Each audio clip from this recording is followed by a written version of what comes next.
नमस्ते, प्रगतीज kitchen या रेसिपीमध्ये तुमचं खूप खूप स्वागत आहे। आज आपण करणार आहोत अगदी इंटरेस्टिंग रेसिपी। ही रेसिपी तुम्ही नाश्त्याला किंवा मुलांच्या लंचच्या डब्यामध्ये सुद्धा देऊ शकता। की छान रेसिपी आहे की तुम्ही बघूनच थक्क व्हाल। आज आपण करणार आहोत वाटाण्यापासून रेसिपी नाही करणार आहोत आपण करणार आहोत वाटाण्यांच्या सालीपासून रेसिपी। हो, तुम्ही अगदी बरोबर ऐकलं आहे।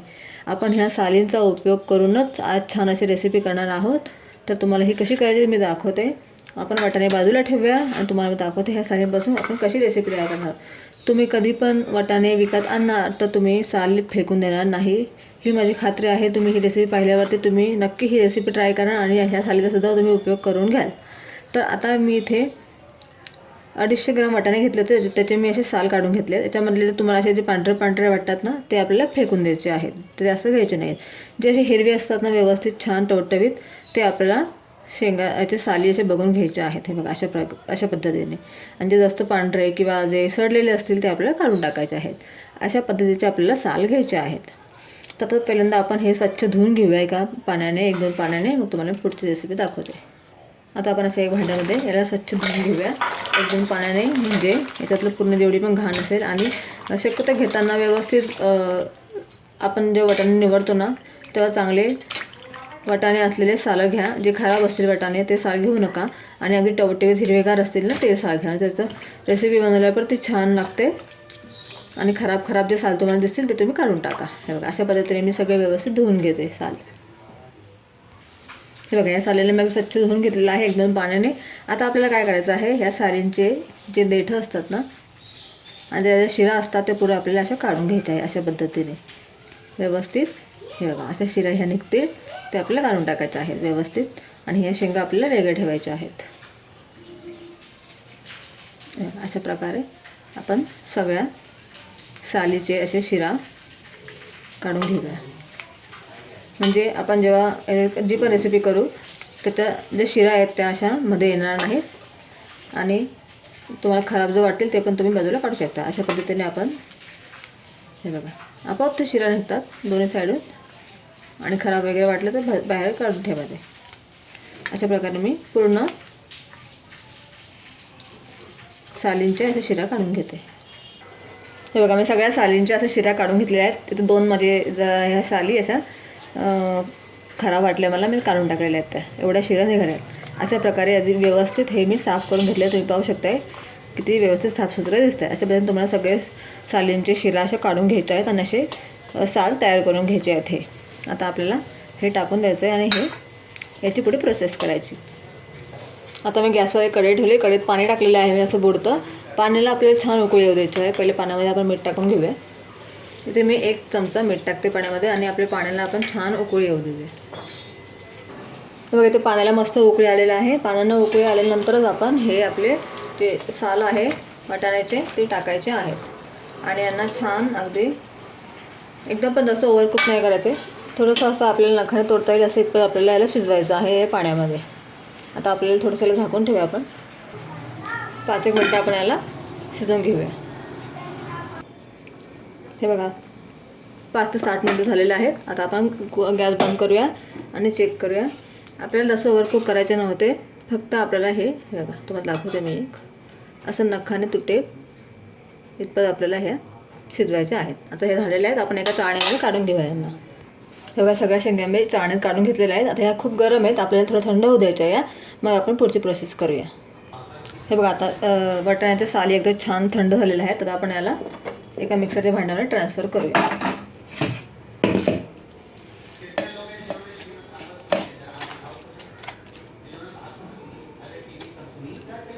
आता इथे आपण थोडासा कोथिंबीर टाकताना हा कोथिंबीर स्वच्छ धुवून घेतलेला आहे मी, असं छान मळून टाकूया म्हणजे वाटताना आपल्याला जर जाणार नाही।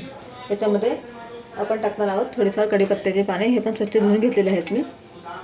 3 ते 4 मिरच्या घ्यायच्या आहेत। मिरच्या तुम्ही तुमच्या अकॉर्डिंग घेऊ शकतात, तुम्हाला कमी जास्त तिखट हवं असेल त्या पद्धतीने तुम्हाला मिरच्या घ्यायच्या आहेत। इथे मी 4 मिरच्या घेतलेल्या आहेत।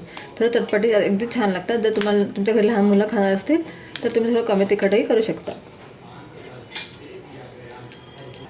आता आपण हे वाटून घ्यायचं आहे। आपल्याला जास्त फाईन पेस्ट करायची नाही आहे, अगदी थोडंसं दरदर ठेवायचं आहे, म्हणजे जे टेस्ट आहे ना आपल्या नाश्त्यामध्ये अगदी छान लागणार आहे।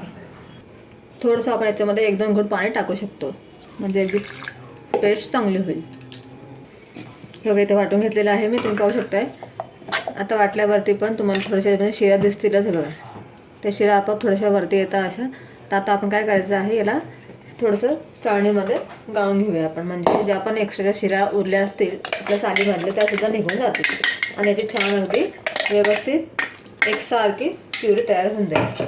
तर आपण अशा पद्धतीने पुरणाची जी गाळणी असते त्याच्यामध्ये आपण पूर्णपणे गाळून घेऊया. म्हणजे आपला एकसारखा पल्प हा बाहेर निघेल, जो मेन असतो तो, आणि पूर्ण शिरा अगदी व्यवस्थित निघून जातील.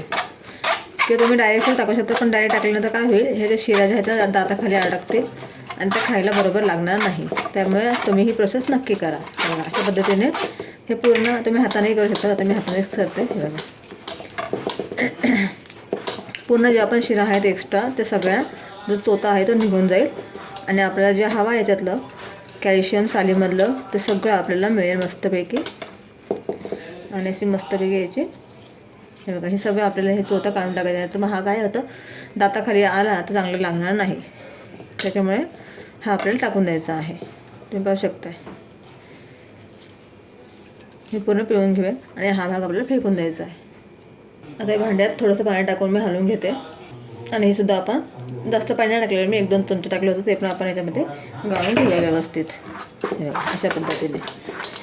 म्हणजे सगळं शेंगांचं जे मेन सालीचा जो गर असतो तो आपण पूर्णपणे काढून घेतलेला आहे आणि सगळ्या ह्या सालींच्या शिरा आपण वेगळ्या काढलेल्या आहेत. तुम्ही पाहू शकताय. आपण शिजवल्यामुळे हा आपला एक चांगला फायदा होतो आणि आपल्याला बघा किती मस्त छान गर मिळाला, तुम्ही पाहू शकताय. हे बघा एवढा आपला पल्प निघाला आहे, अगदी मस्त छान व्यवस्थित एकसारखा. आणि हा चोथा आपल्याला टाकून द्यायचा आहे. जे शिरा निघाल्या होत्या ना आपल्या सालीच्या त्या सगळ्या टाकून द्यायच्या आपल्याला. आता आपण हे जरा साईडला ठेवूया. एक असं भांडं घ्यायचं आहे. आता आपल्याला याच्यामध्ये घ्यायचा आहे बटाटा. हा बटाटा मी शिजवून घेतलेला आहे आणि पूर्णपणे थंड करून घेतलेला आहे. तुम्ही पण बटाटा शिजवून पूर्णपणे थंड करून घ्या, त्यानंतर यूज करा. त्याच्यामुळे ही रेसिपी अगदी छान बनेल. आता आपण याला असं बारीक किसणीने ग्रेट करून घेऊया. थंड असल्यामुळे काय आहे, आपल्याला प्रोसेस पुढचे करताना जड जाणार नाही. गरम गरममध्ये तुम्ही बिलकुल करू नका. बटाटा पूर्णपणे शिजवून थंड करून घ्या. ही मात्र टिप्स तुम्ही लक्षात ठेवा. याच्यामध्ये बिलकुल आपल्याला चंक्स राहता कामा नाही. अगदी व्यवस्थित तो ग्रेट करून घ्यायचा आहे अशा पद्धतीने. ठीक आहे.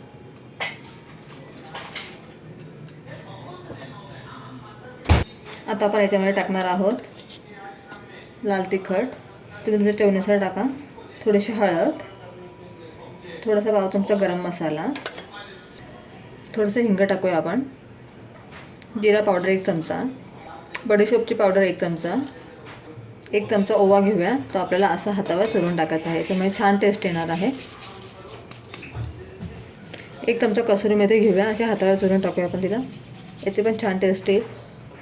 आता आपण हे सगळं मिक्स करून घेऊया व्यवस्थित चमचेने. म्हणजे जे पण बटाट्याचे चंक्स वगैरे राहिले असतील ना ते सगळे आपल्या याच्यामध्ये मिक्स होऊन जातील आणि सगळे मसाले पण आपले व्यवस्थित मिक्स होतील. 1 ते 1.5 पळी तेल टाकूया आपण त्याच्यामध्ये. म्हणजे याच्यामुळे आपला जो नाश्ता आहे ना तो छान खस्ता येईल आणि खुसखुशीत लागेल आणि बऱ्याच वेळेपर्यंत सॉफ्ट राहील. आता आपण हे सगळं मिक्स करूया व्यवस्थित. चवीपुरतं मीठ टाकूया आपण याच्यामध्ये आणि पुन्हा एकदा व्यवस्थित मिक्स करून घेऊया. आता मी अशा प्रकारची एक वाटी सेट करून घेतली आहे. तुम्ही तुमच्या घरातली कुठलीही एक वाटी सेट करू शकतात. त्याच वाटीने आपण बाकीचे साहित्य मापून घेऊया. त्याच वाटीने मी पसरट वाटी घेतलेली आहे. 1 वाटी रवा. हा रवा बारीक आहे आणि तुम्ही शक्यतो त्याच्याने बारीक रव्याचा उपयोग करा. जर तुमच्याकडे बारीक रवा नसेल किंवा जाड रवा असेल तर जाड रवा तुम्ही मिक्सरमध्ये वाटून असा बारीक करून याच्यामध्ये मिक्स करा. आपण बारीकच रवा टाका. 1 वाटी रव्याला इथे आपण घेणार आहोत 2 वाटी गव्हाचं पीठ. हे पीठ मी छान व्यवस्थित गाळून घेतलेलं आहे. त्याच वाटीने आपल्याला प्रमाण घ्यायचं आहे. आता आपण हे सगळं टाकल्यानंतर याच्यात आपण टाकूया आपण जी प्युरी केलेली होती ती. आणि त्याच प्युरीमध्ये आपण आपलं पीठ भिजण्याचा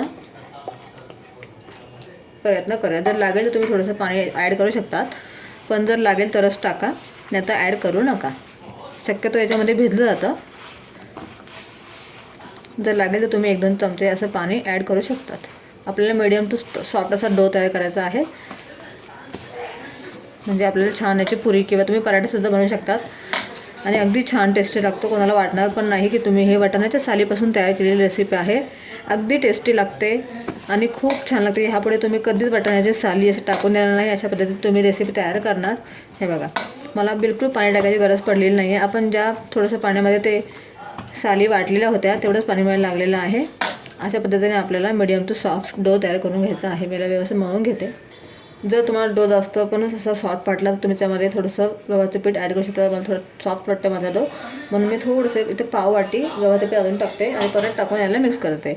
आपलं पीठ एकदम पण जास्त आपल्याला घट्ट नाही मळायचं, कारण की आपला रवा आहे ना, आपल्याला थोड्या वेळाने तो बिलकुल पाणी ॲब्झॉर्ब करून घेतो आणि परत हे पीठ घट्ट होतं. त्याच्यामुळे आपल्याला जास्त पण घट्ट पीठ मळायचं नाही, अगदी मीडियम टू सॉफ्ट डो मळायचा आहे. थोडंसं मला जास्त सैल वाटलं म्हणून मी थोडंसं पीठ ॲड केलेलं आहे.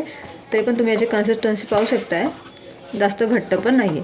आता कारण की रवा कसा आहे, पाणी पितो, ॲब्झॉर्ब करतो पाणी, त्याच्यामुळे रवा फुलण्याकरता थोडा वेळ लागतो. आपण याला 10 मिनटांकरता रेस्टवर ठेवणार आहोत. हे बघा, असा डो बनवून घेतलेला आहे मी. हे बघा, अशा पद्धतीने मी डो मळून घेतलेला आहे. तुम्ही पाहू शकता, अगदी मीडियम टू जास्त पण पातळ नाही, जास्त पण घट्ट नाही, असं आपल्याला मीडियम डो मळून घ्यायचा आहे. कारण की आपला रवा थोड्या वेळाने फुलणार आहे. आता आपल्याला याला 10 मिनटाकरता रेस्टवर ठेवायचं आहे. त्यानंतर तुम्हाला पुढील प्रोसेस दाखवते. हे बघा, 10 ते 15 मिनटं मी पिठाला छान मुरू दिलेला आहे आणि आपलं पीठ छान रेस्टवर ठेवलं होतं. बघा, तुम्ही पाहू शकता. आता आपण याच्या पुऱ्या बनवून घेऊयात. तुम्ही याच्या पुऱ्या किंवा याचे पराठेसुद्धा बनवू शकता. तुम्हाला जर ऑइली जास्त खावंसं वाटत नसेल तर तुम्ही याचे पराठेसुद्धा बनवून खाऊ शकतात. पण आता मी याच्या पुऱ्या बनवणार आहेत. बघा, छोटासा मी एक गोळा तोडून घेतलेला आहे. थोडासा पिठामध्ये मी डिप करून घेते, किंवा तुम्ही याला तेल पण लावून करू शकता. आता आपल्याला याला मीडियम साईजची लाटायची आहे, जास्त पातळ पण नाही, जास्त जाड पण नाही. आपण पुरी कशी बनवतो नॉर्मली, तशी आपल्याला पुरी याची बनवून घ्यायची आहे. अशा पद्धतीने हे बघा, अशा पद्धतीने आपल्याला पुऱ्या बनवून घ्यायच्या आहेत. आता अशा प्रकारे मी 5-6 पुऱ्या बनवून घेते. हे बघा, इथे मी अशा एकसारख्या 5 पुऱ्या बनवून घेतलेल्या आहेत. तुम्हाला लागेल तशा तुम्ही पुऱ्या बनवा, गरम गरम खा, खूप छान लागतात. किंवा तुम्ही बनवून पण ठेवू शकतात आणि ह्या बऱ्याच वेळेपर्यंत अगदी छान क्रिस्पी आणि सॉफ्ट राहतात. पण आता इथे मी 5च पुऱ्या बनवल्या आहेत, बाकीच्या मी नंतर गरम गरम करणार आहे. जसे जेवायला बसेल तसे तुम्ही गरम गरम बनवून तुमच्या घरच्यांना देऊ शकतात. आता मी इथे 5 पुऱ्या तुम्हाला तळून दाखवते. आता इथे मी तेल गरम करायला ठेवलं होतं पहिलेच. तेल छान गरम झालेलं आहे माझं. आता आपण याच्यामध्ये एक एक करून पुऱ्या सोडूया. हे बघा, तेल अगदी छान आपलं गरम झालेलं आहे. आपल्याला इतकं तेल गरम ठेवायचं आहे, जसं आपण नॉर्मल पुरीला करतो तसं. आता तुमच्या कढई मोठी असेल तुम्ही एका वेळी 2 पण सोडू शकता. आता माझी कढई लहान आहे त्यामुळे मी एका वेळी एकच सोडणार आहे. जास्त पण एकदम गर्दी करू नका. एका वेळी एक सोडा आणि व्यवस्थित तळून घ्या. अगदी छान रेसिपी लागते. अगदी टम्म फुलत आहे ह्या पुऱ्या, तुम्ही पाहू शकताय. आपोआप फुलते, त्याला मला काहीच करायची गरज पडलेली नाही आहे. आणि कलर पण खूप सुरेख आलेला आहे. टेस्ट अगदी भन्नाट लागते याची. कोणाला वाटणार पण नाही की तुम्ही ही वाटाण्याच्या सालीपासून केलेली रेसिपी आहे. तर ही रेसिपी तुम्ही नक्की ट्राय करा, खूप टेस्टी लागते. आणि तुम्ही ह्यापुढे वाटाण्याच्या साली कधीच फेकून देणार नाही, तुम्हाला मी खात्री देऊन सांगते. हे बघा, अशा अगदी आपल्याला मस्त असे तळून घ्यायचे आहेत. किती छान टम्म फुललेली तुम्ही पाहू शकता. कोणाला वाटेल का ह्या की सालीपासून बनवलेलं आहे असं. अशा पद्धतीने बाकीच्या पण तळून घ्यायचे.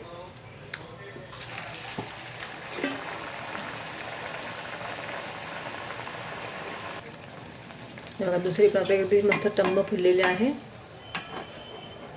अगदी बघूनच मुलांना खावीशी वाटणारी रेसिपी आहे ही. तुम्ही ही रेसिपी नक्की ट्राय करून बघा.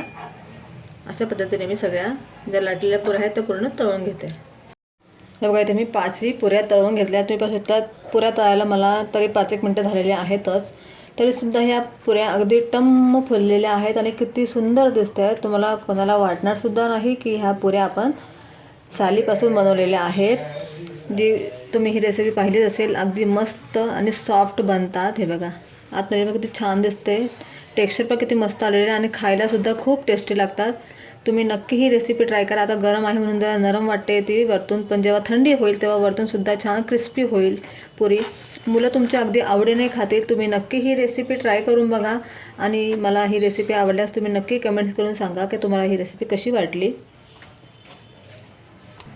घरातले तुमच्या अगदी आवडीने खातील.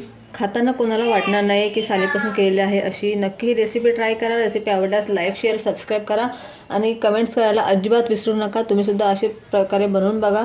अशी ही रेसिपी अगदी सोप्या पद्धतीने आणि झटपट बनते. बिलकुल आपण साली टाकून न देता सालींचा अशा पद्धतीने वापर केलेला आहे आणि अगदी टेस्टी बनते. नक्की तुम्ही ही रेसिपी ट्राय करा. Bye bye.